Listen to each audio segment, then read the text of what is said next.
Happy Sunday YouTube fam! If this is your first time here, welcome to the channel. My name is Felicia and every Sunday I'll be bringing you a new video about filmmaking, tech and gear. So if that is something you're interested in, consider subscribing. Lighting for film and photography can be quite a daunting prospect, huh? Well, in this video I'm going to run through some easy lighting tips and hacks that you can use in your next project. Ideally, on any project, you'd like to have professional equipment or somebody professional with the equipment to get the lighting exactly how you want it. Sometimes that just isn't the case and it can't happen that way. So this video instead will be about hobby filmmaking and budget filmmaking and maybe those times where you just need to MacGyver something together. But today I am using the Westcott Solix with no modifiers attached, and if you missed my review from last week, you can find that here. You can just as easily also use practicals within your house, desk lamps, standing lamps, things like that, and also lights that you find at your local hardware store, such as the halogen work lamps. These lights will take a little bit more modification to get exactly right, but still definitely are usable. Also have a think about halogen lights, as they do get quite hot, and some of the methods that I use today may not work with that particular light source. So you have an open face light. It's super harsh and ugly unless you're using it as a back or a rim light. The first thing you could think about doing would be to get some sort of control over the light, where it's falling or how harsh or soft it is. To get control, you can use barn doors, if your light source has them. Otherwise, you can create your own using tin foil, or better yet, cinefoil, otherwise known as black wrap. But then how would you soften off your light source? Typically you would use something called a diffusion gel, and if you're looking at doing this professionally, I would recommend getting some. The most common strengths are quarter, half, and 1. Now I don't have any quarters here, but obviously quarter being weak and then 1 being strong.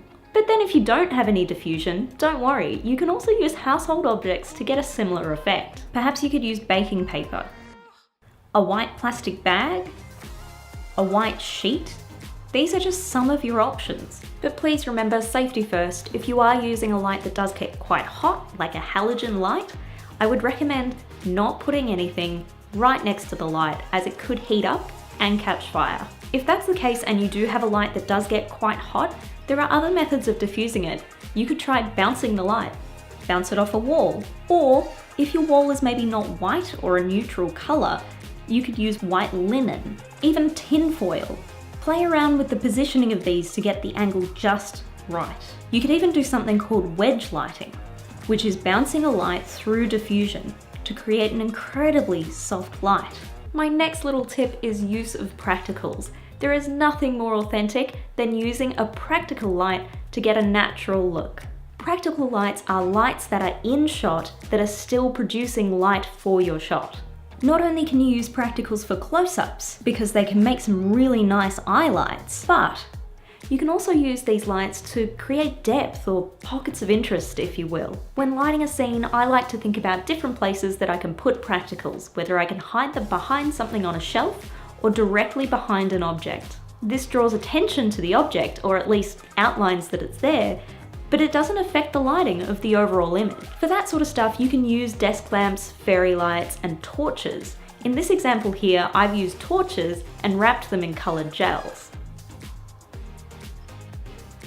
The examples are from a web series that I shot last year, and I had an absolute blast doing it. It was such a challenge to cry and create. It was such a challenge.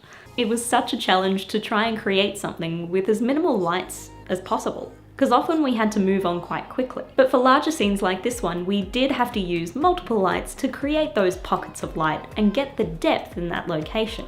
As you can see, we used professional lighting equipment for this particular scene, just because it was such a large area to light. So yeah, that's probably a case where you need some more professional lighting gear, I guess. But you see, my point here is you can MacGyver together so much with just items from around your house.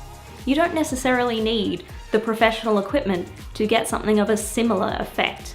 It won't be exactly the same, but it'll be similar. But there definitely are cases where you do need professional gear, and you need to judge that situation by situation.